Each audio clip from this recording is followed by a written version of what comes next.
Welcome to the John McEntyre Money Show Prime Time. I'm John McEntyre. I told somebody I was going to say it, and I've already started. But you're watching John McEntyre Show live, Prime Time of John McEntyre. Today is Thursday, September the 12th, 2024. We're on a Thursday evening, Friday Eve. And we have a good show today, something that I think we all go through. But the the routine.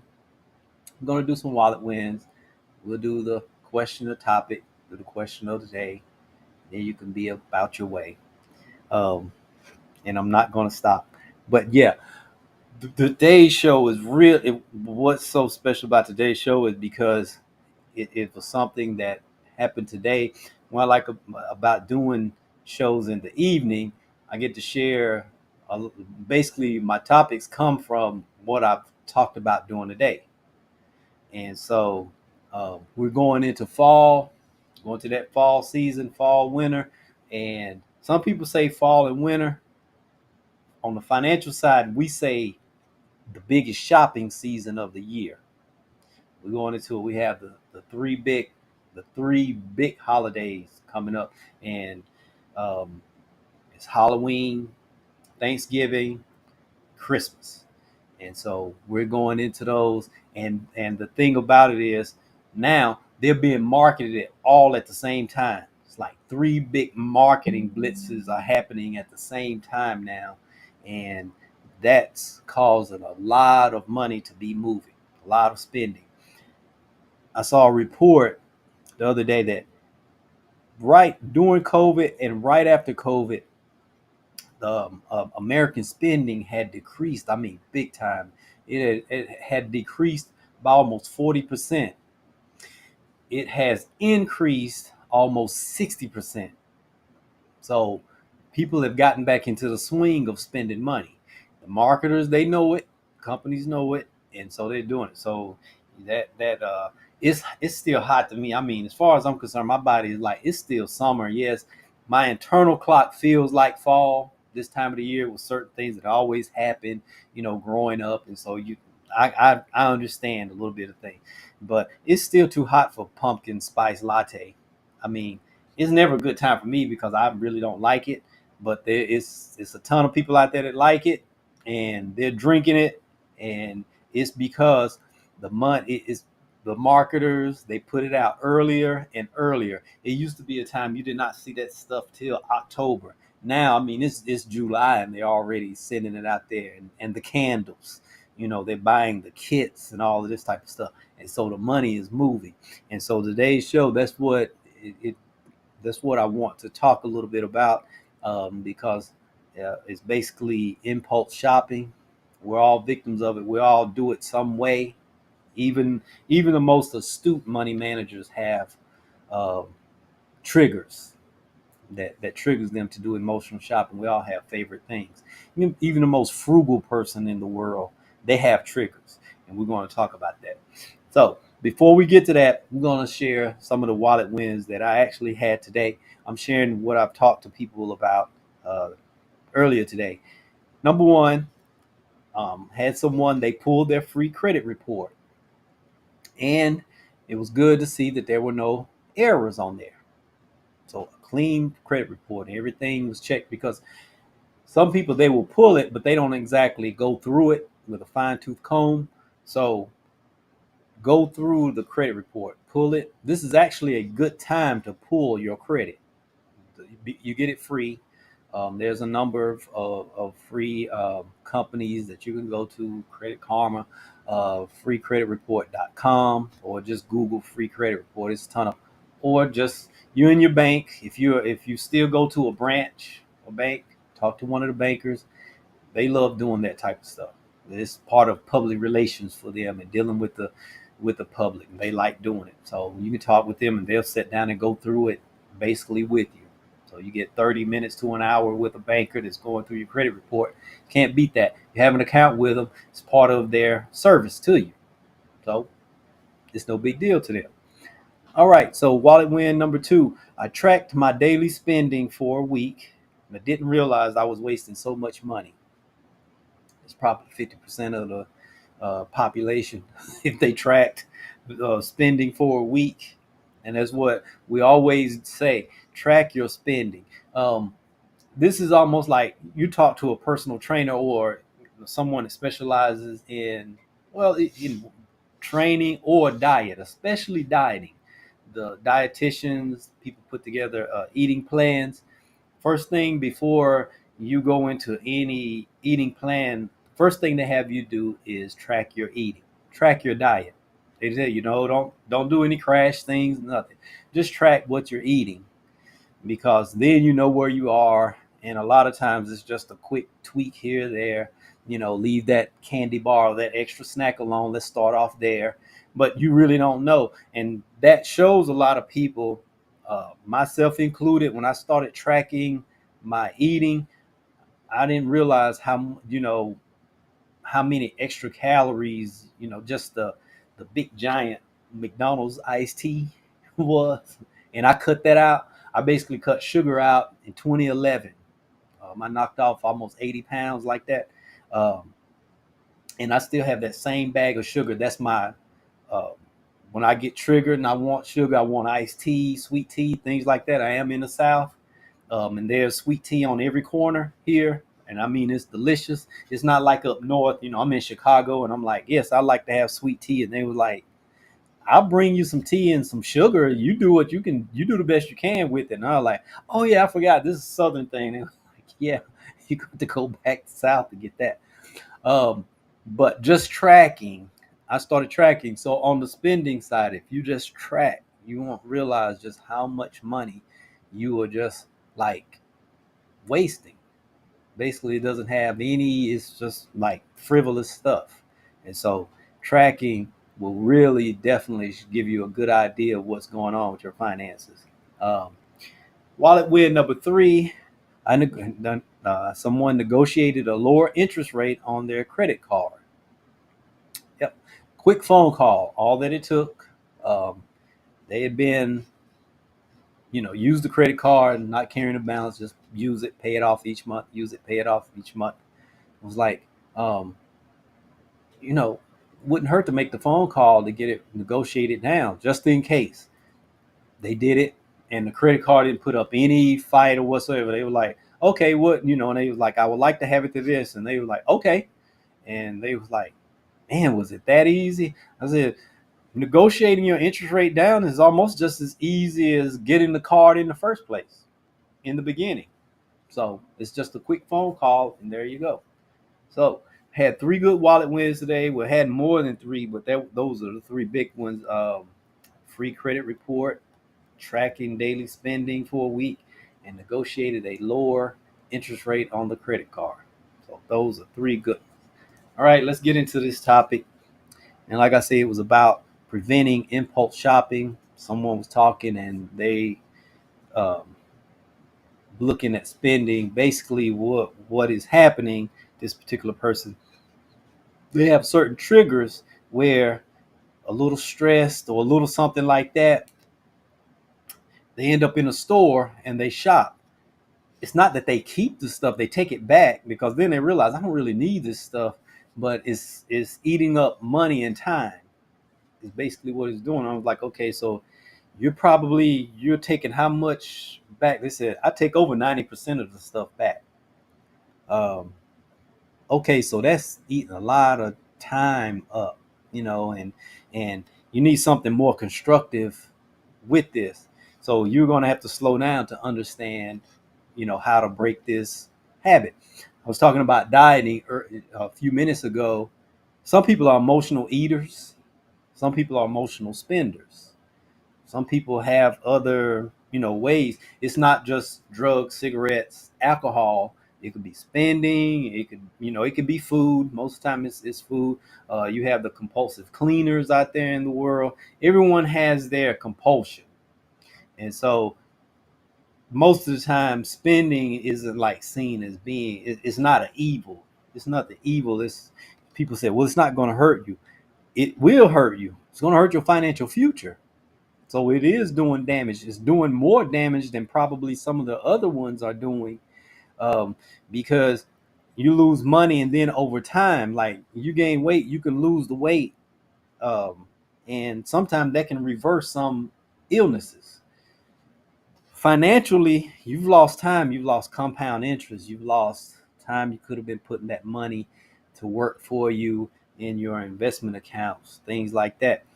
Time you could have been spending in your career, you're spending all of this time, um, especially if you're like a business or a professional person, all of this time that you're spending in shopping, compulsively shopping, then taking it back, that's taking you away from your business. And it's taking you away from what's important. It's taking you away from family. Or if you have your family with you, it could be teaching the little ones, you're modeling something. And so the little ones are, you know, they don't do what you say, they do what you do. I learned that. And so you can see the actual damage that could actually be done from impulse shopping. So these are some of the tips that have been shared with me that I've done them myself. We all, like I say, we all have them. And so I'm just going to share a few, and then you may have some you can add yourself. These are just a few. Uh, Number one, just tell people to just put some fun money in your budget. Some people, some professionals and experts in finance will say, just white knuckle it and just bear down yourself and use pure willpower and just sacrifice everything, and you just don't have any fun. You know, just walk around in bummy clothes with sackcloth and ashes on, like in the Old Testament in the Bible, and looking gaunt faced and sad and all of this type of stuff. Well, I'm not that way. I wouldn't make it long. Um, and most of the time, what happened with those people, they have a breaking point.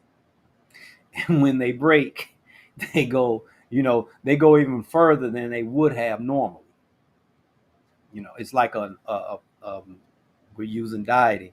That person has eating salads every day, eating cardboard and plain rice cakes every day, and just bland food day after day after day after day.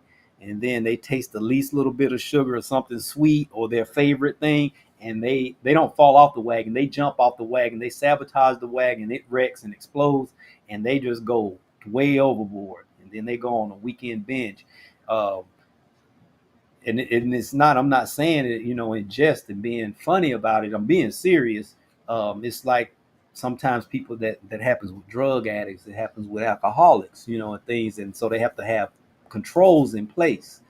Well, I've never had a problem being addicted to any drugs, alcohol, things like that, so I can't go there. Maybe a little alcohol problem, we're not going to talk about that. This is a financial show.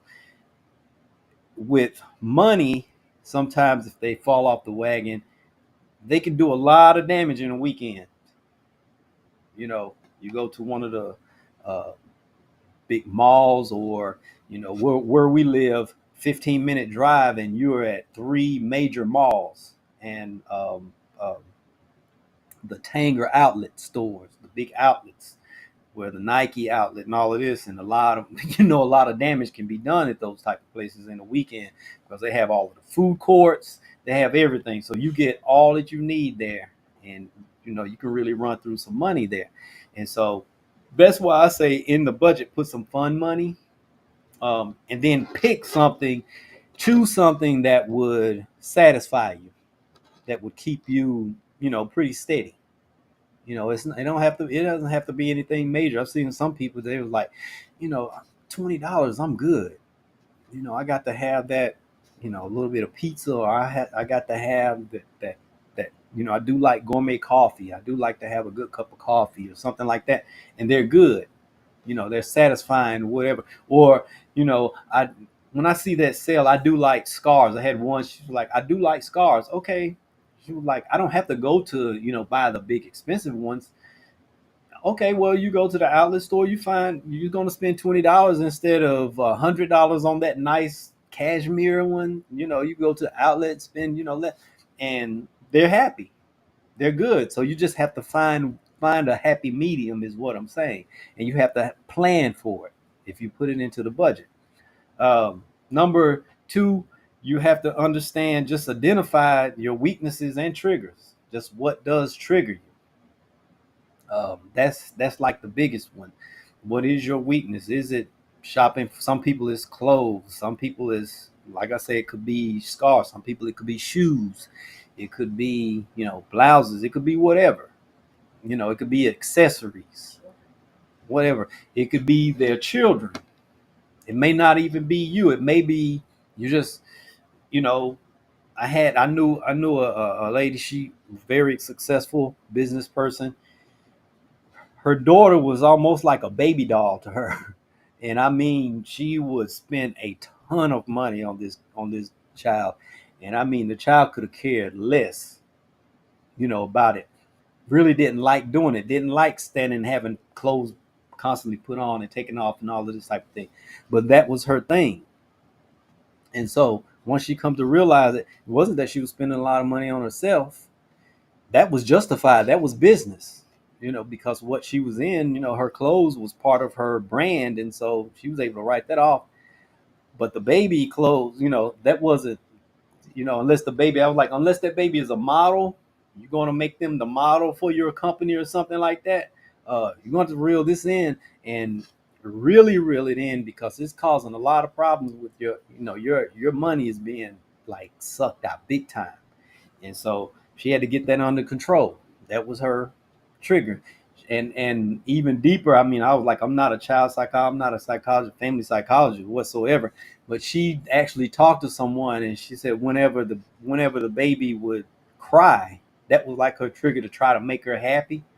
I was like, um, a little, maybe they just needed a pacifier. Maybe they were just hungry. Why did they have to like dress them? She was like, I was like, hey, but hey, it's out there. It's out there. It happens. That's the triggers and the weaknesses. Um, what I always say when it comes to buying something, wait 24 hours before you actually buy it, whatever it is you want. That always worked for me. I see something that I want, and I go back to the trigger. eBay was my trigger. I mean, I'm like, man, I just saw this in the store for $60. It's here for $15. That's the deal. I gotta get that. That's probably the last one. No one is not the last one. You know, if I don't get it, that means I'll never ever have it.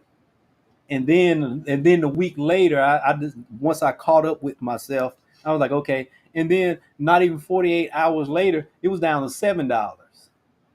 Because then I realized I was like, man. So I just had to say, we all have our weaknesses. So I put in that 24-hour type thing, and I'm like, if in 24 hours I still is it really is important that I'll make the purchase. It has a dollar amount on it and a time limit. And in our household, Andre and I, we even have a dollar limit of, if it's going to go over this much money, if it costs this much or more, we have to talk about it. And I learned that one from I think Dave Ramsey. As a matter of fact, it was Dave Ramsey. He was talking about that. Everyone knows Dave Ramsey. He said that's one of the first things he put in place. If it's this certain amount of money, we have to talk about it, both of us, and we have to pray about it and everything. And if he was like, if my wife came back and said, I don't think it's a good idea, he said that was just the end of it. He said, because up until that, I was a spoiled brat, and I understood exactly where he was coming from, because I was the same way. Guys, we like the toys, we like all of the gadgets and stuff like that, and we can all get caught up. And so that 24-hour thing, and the larger it is, the longer you need to wait. Really think about it. You know, um, shop with an agenda. If someone very close to me, she'll say she will write out a grocery list. I mean, down to the T, and she asks everyone in the house, "What do you want on the list?" We tell her. For a minute there, for a long time, she would come back with everything but what we had put on the list. And then, and I'm having to I'm not throwing her under the bus, because we're all the same way. I was always the type, when if I had to go in a store, I like make a beeline for what I'm after, get it, and I get out. You know, because and I guess I learned that. I worked in a supermarket for years. While I was in high school, and then a little bit after high school, I understood why a grocery store is set up a certain way. is to make it. It causes you to spend a lot of money. The most expensive stuff is on the walls. Then all of the sweet stuff is in the middle. You spend the most time in, and they have all of this down to a science. You spend so much time on each aisle. The longer you stay there, the more you spend. The longer you stay in the store, the more you spend. Things like that, and that's for these shoppers that's coming, coming up, especially the Black Friday shoppers, the day after Thanksgiving. They keep them in those stores. The longer they're in the stores, the more they're going to spend. And so when I learned that, I was like, okay, I just make a beeline for what I'm after. Internet comes along, and then I'm like, okay, now I'm gonna have to put another strategy up because now I can set up here and fill up the shopping cart from the comforts of my home, and that makes it even more, difficult. And so I had to work my way through that. So we have to just make sure you shop with an agenda. The next one is a real big one, and I call put a halt, HALT.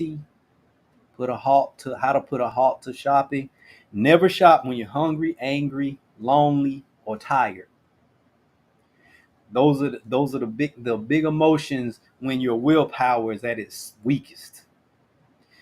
It's not a good time. That's why it's not good to shop late at night, later on in the evening, especially, you've worked all day, you've done a whole lot of stuff, and you've given your all, you've given, to the kids, you've given to your clients or your boss or family, friends, everyone. Now you go into a place and you're tired, you're hungry, maybe you're by yourself, and or if something has upset you. So now you're walking and everything looks good. Everything looks good when you're hungry. You buy stuff that you normally wouldn't even eat. Like, I wonder how that tastes. I need to try that. And you do things like that. We do it. Once I understood that, because I am a foodie. I'm a self-proclaimed foodie. I don't like go. I will not go in stores, and I have plenty of people around me that will say it. I don't go in stores late because, or if I've eaten, I will go, but I will not go in a store hungry because everything looks good.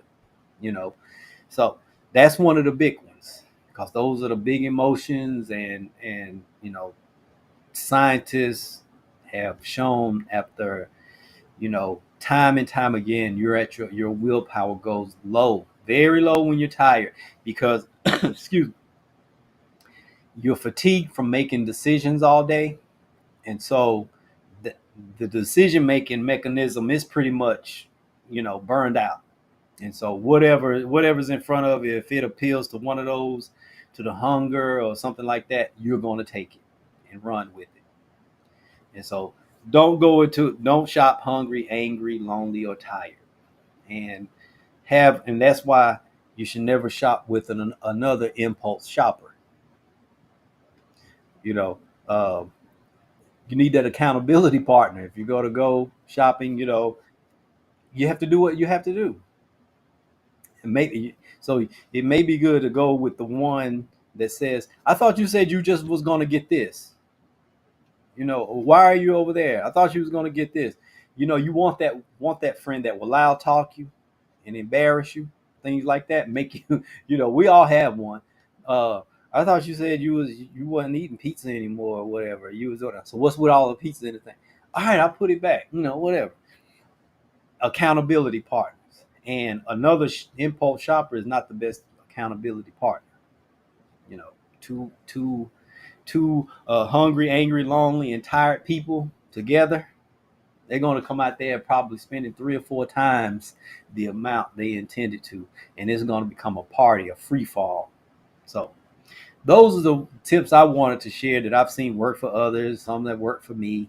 Um, and before I go, that leads into the question of the day. What is your spending weakness or trigger? Really sit down and think about it. What triggers you to spend? Is it emotions, and how do you spend? What do you buy? What is your weakness? Just really sit down and think about it, because we all have it. You may even have it under control, and it's been plenty of times I've seen people that have it under control, but I notice they spend a little bit more on their weakness than they do in other areas. And so that's a sign. Okay, maybe I need to really reel that in. I probably don't need as much as I'm buying. So that's the question of the day. So with that being said, I hope I gave some useful information. And if I did, subscribe to this channel, like it, share it with others, tell your friends about us, send us your wallet wins, your questions, comments, get in touch with us. Maybe time for that financial checkup. And if so, give us a contact. We'll be more than happy to sit down with you and put together a plan for you and your money. So until tomorrow, same time, same channels, we'll talk. Have a good night.